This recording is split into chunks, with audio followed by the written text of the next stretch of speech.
The super freak was sitting here caressing this projector. I'm not kidding, dude. Right before we started rolling, he was like sitting here just caressing his new freaking laser projector. It reminds me of like Predator or something, or Alien. I don't know. It's awesome. I gotta tell you, man, without even going to the image, we'll get an image in a minute, but this has got a presence. It's a good looking piece. Kudos to the Epson design crew for coming up with a really good looking case, but really was. I didn't come up with that case. I know you too well. Yeah, but let's say this.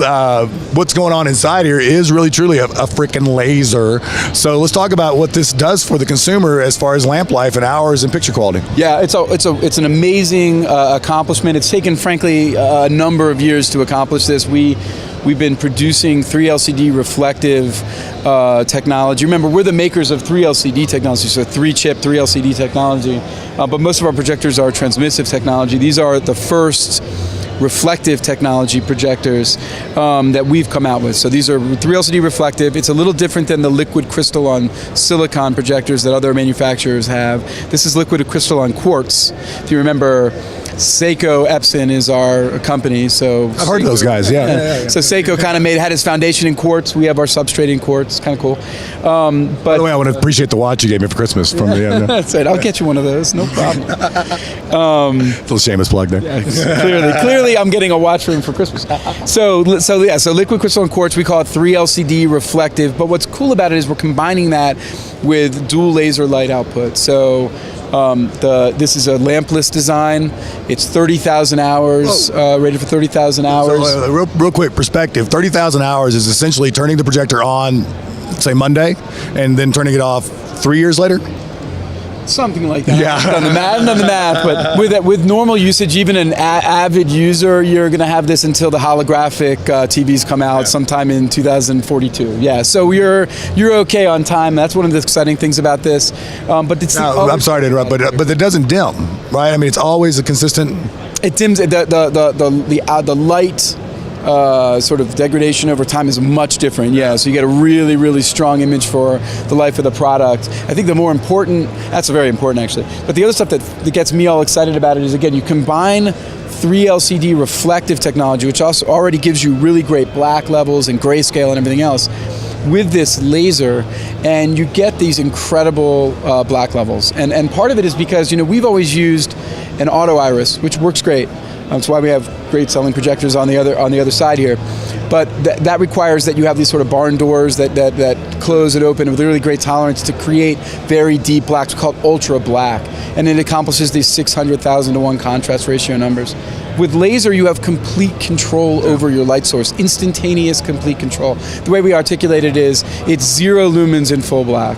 So there was a 4K content that we were showing earlier in the booth, where it goes to dark and the room becomes pitch black, even though that engine is still running. Now let's just touch on that for just a second, because think about what we're talking about here.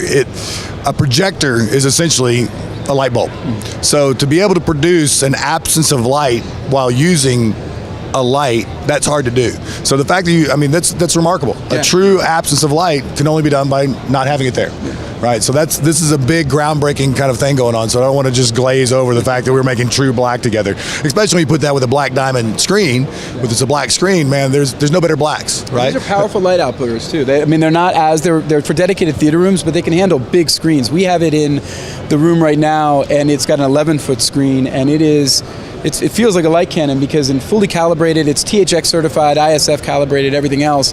In its fully calibrated mode, it's still outputting some huge light on an 11-foot screen.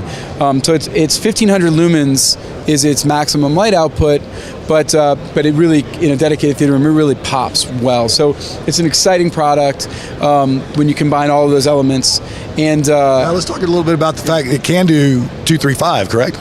It can. So these have the intelligent lens memory, or 10 lens position memories.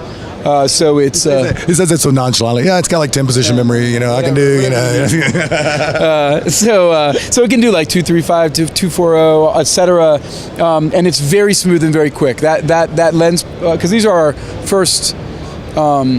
mechanical lenses. We usually have the lenses are shifted manually, and those lenses were awesome. Those are the Fujinon lens assembly with the widest horizontal and vertical lens shift. But now we've put those Fujinon lenses in a chassis where we can actually maneuver them very quickly. So if you get to see it, and we'll maybe do a video with you, it is so smooth. If it was moving on that Black Diamond 235, it's instantaneous, man. It's so cool. Yeah, this is actually a great combination for a Black Diamond zero edge 235 aspect ratio screen, because we're not dealing with any extra lenses that sometimes can cause distortion and bowing in the image. With this projector on our zero edge, we can literally give you 235 16:9, no moving parts.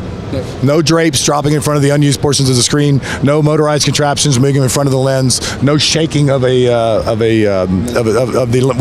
just lens memory.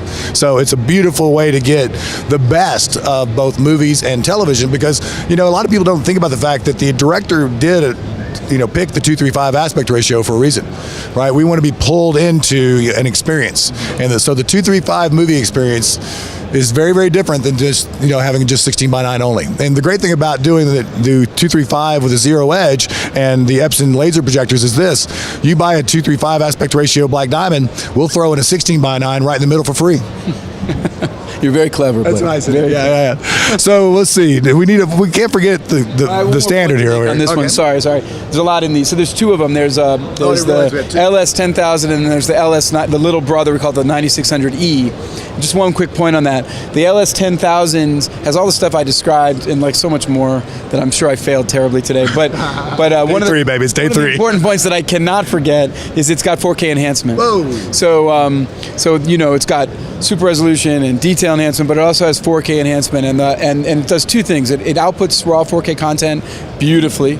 But I think even more notably right now, given the amount of source material that's out there, is that it takes 1080p content and makes it look really good. And that's a combination of not only the 4K enhancement capabilities and the processing there, but also, again, that laser, that reflective, all those things that are in there. So very exciting product. Yeah, very exciting, because you really can't get 4K or the 4K experience out of an 84-inch panel. I'm sorry, but that's like buying a 32-inch 1080p panel. 4K was designed for professional movie cinema houses to be 40-foot screens, not 42-inch screens. So this enhancement really, if you will, shines on the bigger screens. So think about 120-inch diagonal 16:9 or 150 diagonal 235, and again, because of this 4K enhancement, you can actually think from a dealer's perspective, we can actually add another row of seats closer to the screen. That's always the issue of resolution, was you couldn't get as close. So think about it with SI, think about it with Epson. Here at CEDIA 2014, check us out at screeninnovations.com.